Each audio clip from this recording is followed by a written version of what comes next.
This is a really special moment. This is the capsule that took me up to space, brought me back down safely from space. I'm not sure many astronauts get the chance to step back inside or climb back inside their spacecraft, so I can't wait.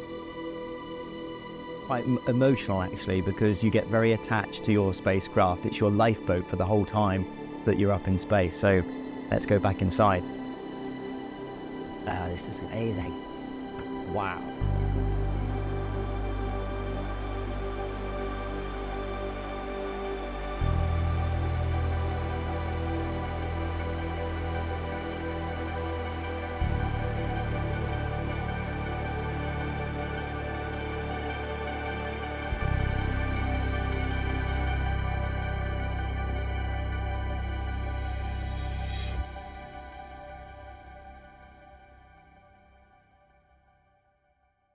Hi, I'm Tim Peake and I flew to the International Space Station in 2015 for a 6-month mission. My journey to becoming an astronaut, on the one hand, it sounds quite traditional. Military test pilot becomes astronaut. Well, we've been doing that since the 1950s, 1960s. But actually, I left school at 18. I got a C, a D and an E in my A-levels and I joined the Army. My academic qualifications came a little bit later in life. I was passionate about flying, and once I could relate my studies to flying, then, I just loved studying. I loved learning more about maths, about physics, about how things flew, and I ended up doing a degree in flight dynamics. So that kind of journey as a pilot, becoming an instructor pilot, becoming a test pilot, led me to be in the right position when the European Space Agency had an astronaut selection process, and I had all the qualifications I needed to apply. The journey to the ISS is actually quite short, really. It's 6 hours, it was for us. It's 8 minutes and 48 seconds to get into space. That's when the main engine of the rocket cuts out. And that thing there took me there, and it brought me back down safely as well. But getting into space is just the first part, because we're inserted about 200 kilometers altitude in orbit, and we have to raise our orbit to 400 kilometers where the space station is. Now, we can do that in 3 hours today. Depending on the accuracy of the launch vehicle. The better the accuracy, the better the technology, then the shorter that rendezvous can be. But sometimes it takes 2.5 days if things haven't gone quite according to plan during the launch, or if they're testing out a new spacecraft and they just want to take a bit more time rendezvousing with the space station. So it's very dependent.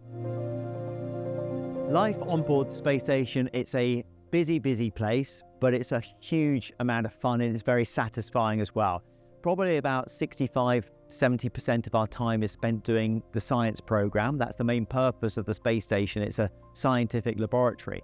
But also we have to maintain it. There's occasional spacewalks. There's a lot of cargo operations, equipment arriving and departing the space station. And we have to exercise as well. So we work a Monday to Friday, normally about a 12-hour day. And in the evenings, we're preparing for the following day. So Monday to Friday, really busy. Saturday, Sunday, we drop the tempo a bit. We try and treat it like a weekend, try and relax a little bit. Saturday afternoon, we'll do some outreach programs, maybe ham radio calls to schools. We'll clean the space station on a Saturday morning. And Sunday is when we'll get perhaps 2 or 3 hours of time to ourselves. Most of us just go take photographs and just relax a little bit, get ourselves ready for the week coming up. Highlights from the mission, personally, was going outside doing a spacewalk. That was kind of like another order of magnitude, if you like. Going into space is incredibly special, very privileged position to be in, but to actually go outside in a spacesuit was quite magnificent. We had to repair a solar panel at the furthest edge of the space station that had died, and so we had to restore full electrical power back to the International Space Station. Absolutely unbelievable going outside and just being surrounded by that vastness of space. Looking at the module, every time I see it in the Science Museum, it's amazing. It just sort of takes me back to that entire experience. And it's really special to see it here in the New Space Gallery, because what I love is it's right next to the Apollo 10 command module, and you're really able to compare like for like the size and the shape. And both of these modules have flown into space and back to Earth again. So I think for people to be able to come here and actually really get up close and to look at something that's gone through that brutal experience of a re-entry into Earth's atmosphere is quite magnificent.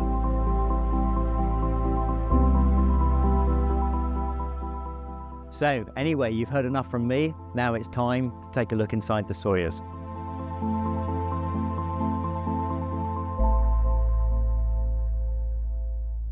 So I've just climbed through this hole in the Soyuz capsule here, but in reality, that's where the parachute is, one of the parachutes. We've got a primary parachute and a reserve parachute. And actually, the way we get into the Soyuz is up there through the hatch. So we go first of all into the habitation module. This hatch opens inward from this handle here, so it would fold down in front of the what we call the Neptune panel here. And we would lower ourselves down into the center seat. And then from the center seat, we would climb. I would go to the right-hand side. Tim Copra went to the left-hand side, and Yuri would come in last into the center seat, the commander's seat. So just to give you an idea of what we've got, this main control panel we call the Neptune Panel. We've got 2 glass cockpits here with all of these fixed buttons around the side, and that's how we go through our control panels. And that tells us things like the life support system, the thruster systems, the fuel systems, the electrical systems, thermal control, life support. We get all of that information from these computer screens. Then you've got things like voltmeter there, you've got some fuses, you've got the spacesuit thermal control, that's just ventilator fans on and off. These are volume switches for our spacesuit. This is an interesting thing here. It's called the ROOD, and it's what you need to control your re-entry into Earth's atmosphere if it all goes horribly wrong. It's like a kind of game controller. My job was to kind of get that out, get it all set up, and then pass it to Yuri, who would then control the spacecraft through the Earth's atmosphere. Now, talking of what the commander also does is fly the spacecraft using these hand controllers if necessary.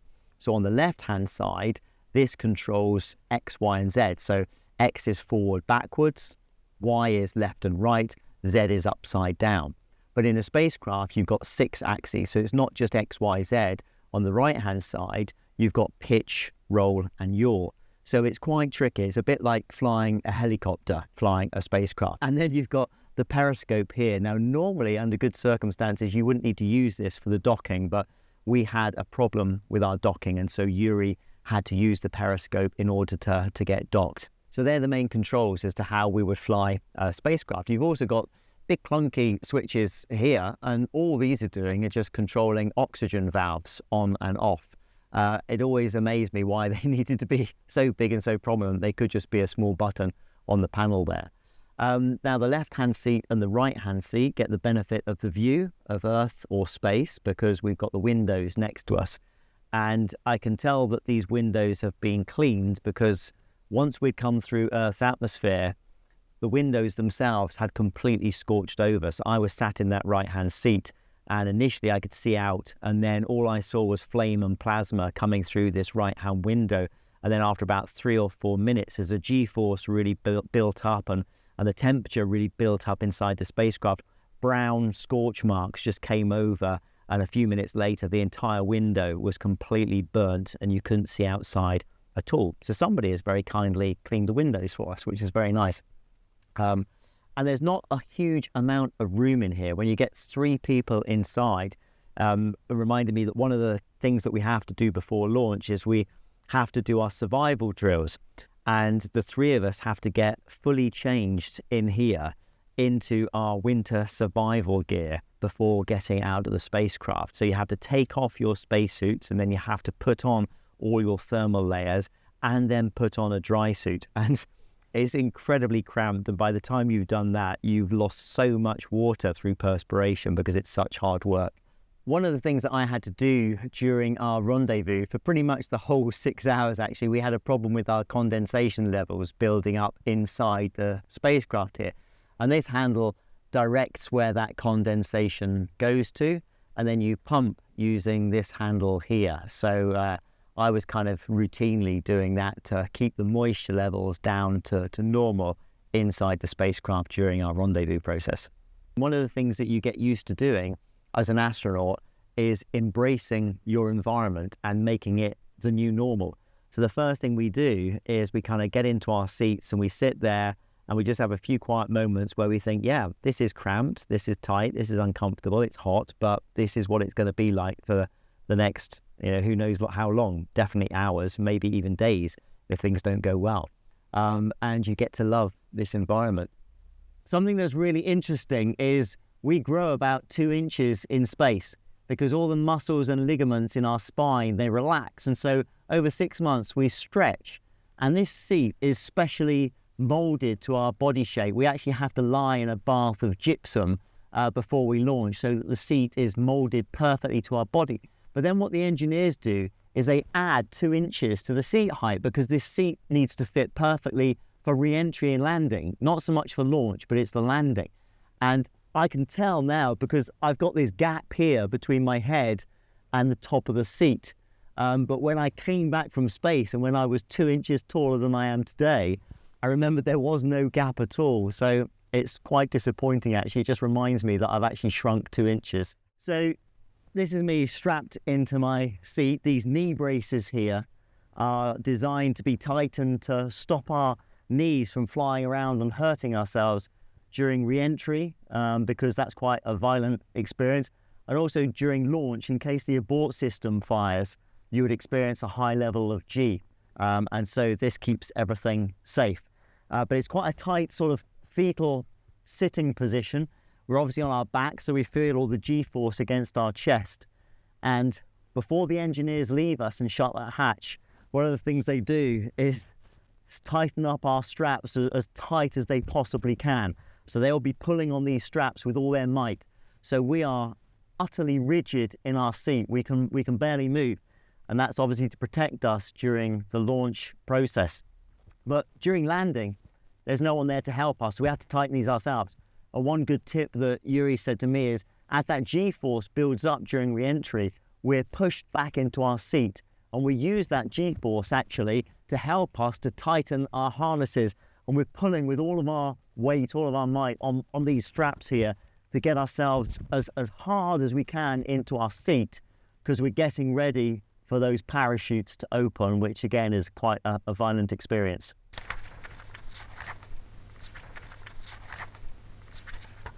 Now, all these documents here, that's what we call our board documentation. So our onboard documentation, it tells us all the procedures that we need for launch, for re-entry, for rendezvous, for docking, and emergency situations. So unsurprisingly, the red book is for when things aren't going according to plan. That's the emergencies. This is the book that if everything is going according to plan. And these are very special to me because these are mine. So these actually flew with me on my 6-month mission to space. And this is the page that I would have been looking at during launch. And it shows you the launch trajectory with the altitude that we expect to be at, the G-forces that we expect to be experiencing as well, and the time, so that we can be preparing for the actual moment that the main engines cut out. Right, unfortunately, it's time to leave my spacecraft. I'd be very happy to spend the night in here, but I don't think the Science Museum would be very happy.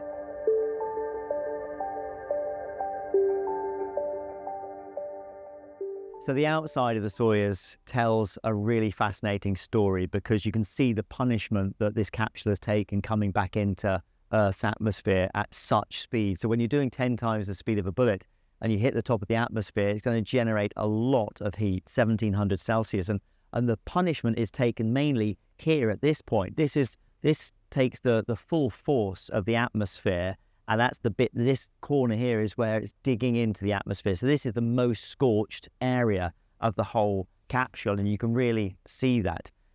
If we come up here, we've got these 2 big hatch openings. They're not actually hatches for crew to go in and out. What they are is the parachute. So you have the primary parachute and the secondary reserve parachute here. And you can see the large cables that they're attached to. This whole capsule has to be suspended by those cables that then get strung up to the main canopy. And what's quite interesting, inside there, you've actually got instructions. It says, man inside, help. And the reason for that is if we come off course, if we have to land in an emergency on any one of our 16 orbits around the Earth, we could be in the middle of a desert or a jungle. And so if anybody comes across this capsule and we haven't been able to get out ourselves, it gives instructions as to where to find a key, which is basically like a wrench, to be able to go to the top of a hatch, use that to open the hatch and help us to get out. And then as we move around the capsule, what's quite interesting is, of course, we need to be able to control the spacecraft. So you've got various thrusters around here. So for example, these thrusters, they're going to control the roll axis of the spacecraft. And here you've got one of the windows. This is the left-hand seat window of the spacecraft. You've got an antenna for the search and rescue for when we come back into Earth's atmosphere and we're sending out a signal, and also a light as well in case we land somewhere. The search and rescue need that light to be able to identify where we are. And so moving further around the Soyuz spacecraft, here you've got this electrical connector panel, and before the spacecraft separates into 3 parts, this would be full of all those connectors going down to the service module where we have things like our power and our life support systems, our thermal control systems, and also connecting us to the habitation module, which is above the descent module as well. So the outside of the spacecraft, it tells a fascinating story, almost as much information out here as there is on the inside.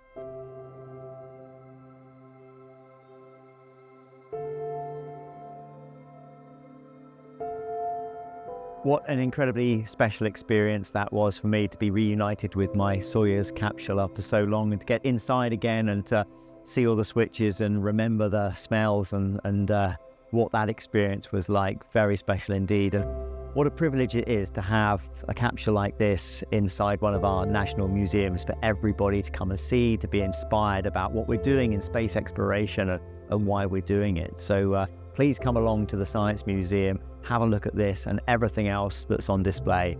And if you like this, then please subscribe also to the Science Museum YouTube channel, where there are amazing things to see and learn. Bye-bye, Soyuz. Till the next time.